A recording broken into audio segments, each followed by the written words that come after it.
It's been an interesting month to say the least. We've got some major developments in headsets, new tech that might actually make VR feel more immersive, and some questionable corporate moves. From Valve's long-rumored Deckard headset to the PlayStation VR 2 finally catching up on Quest, there's a lot to cover, so strap in, preferably with a haptic vest, because we're diving deep into the biggest VR news of the past month. First up, Valve. Yes, that Valve. The company that gives us some of the best gaming hardware and then immediately ghosts us for 5 years. Well, it looks like they're finally making moves again because rumors of their new VR headset codenamed Deckard are heating up. According to leaks, Deckard is shaping up to be a standalone headset, meaning Valve is actually jumping into the wireless VR game, something they conveniently ignored when Quest took over the world. But don't get too excited, because if the leaks are true, this thing might cost around $1,200 US. Valve is allegedly aiming for Steam Deck-like versatility, letting users play flat PC games inside the headset, which is a major high-end offering for VR enthusiasts if the rumors hold true.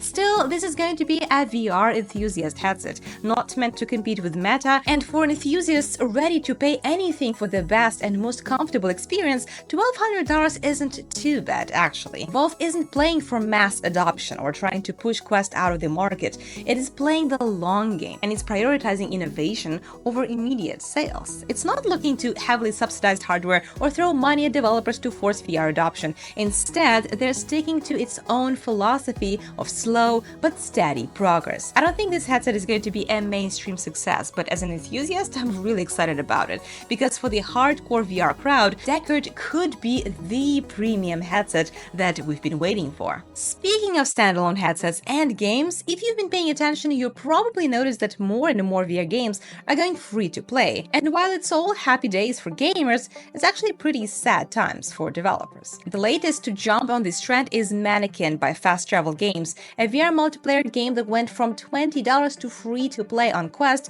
practically overnight. Now, instead of charging upfront, the game is making money with optional DLC, which kinda makes sense because generally speaking, people are way more likely to spend money inside the game that they've already know and love than gamble and pay upfront. This model lowers the barriers to entry and keeps players engaged. Still, the reasoning behind this decision is pretty devastating. As it says, we hope that making the game available for free will lead to tons of new players with a better understanding of the full value of our game.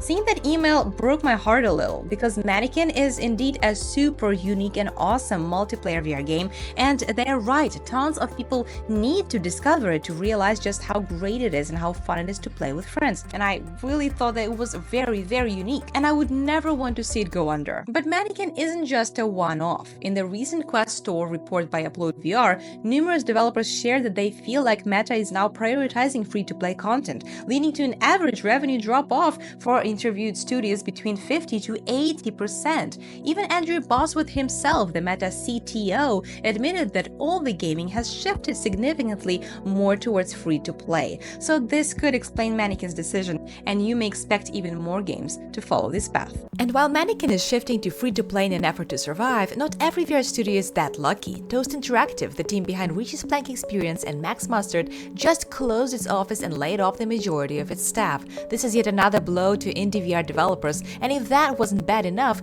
Meta just delisted both of their games from the Quest Store. Yes, Richie's Plank Experience, one of the most recognizable VR experiences for first-timers, and Max Mustard, a well-received platformer, are both now unavailable for purchase on the Meta platform, effectively killing their revenue stream overnight. Why? So far it's a mystery. When asked, Toast Interactive said that they can't reveal the reason yet, and Meta's website now lists the reason as a vague platform abuse policy violation, leaving the VR community guessing. Meanwhile, Richie's Plank Experience and Max Mustard are still available on Steam, Pico, and PlayStation VR, but for Quest users, these games are gone with no clear way back.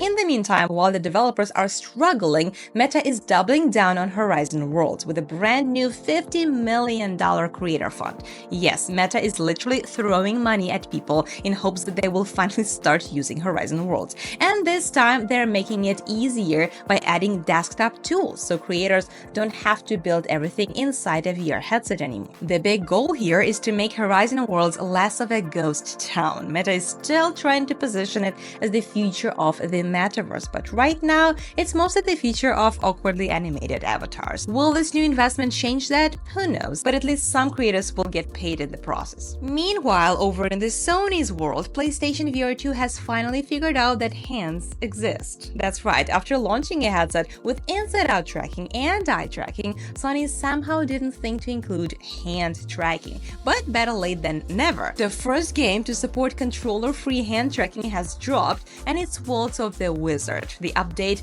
means that PlayStation VR 2 can now let you interact with the virtual world without needing controllers, so you can wave, grab, and point at things. Early comparisons show PSVR 2's optical hand tracking operates at 60 Hz, similar to Quest's high-frequency mode, and offering smooth response for fast motions. This could mean more games will integrate hand tracking down the line, making PSVR 2 even more competitive with standalone headsets, especially because PSVR 2 has just dropped its price to $400, making it cheaper than the Meta Quest 3. What? And don't forget that they recently released their Steam VR adapter that allows you to play PC VR games. PSVR 2 has quietly become kind of a killer of a VR headset. $400, both PC VR and PSVR 2 support eye tracking, inside-out tracking, and now even hand tracking. Oh boy! Buying PSVR 2 if you own PS5 has just become a no-brainer. It's a promising sign that Sony is expanding input options, potentially catching up to standalone VR headset not only in controllers,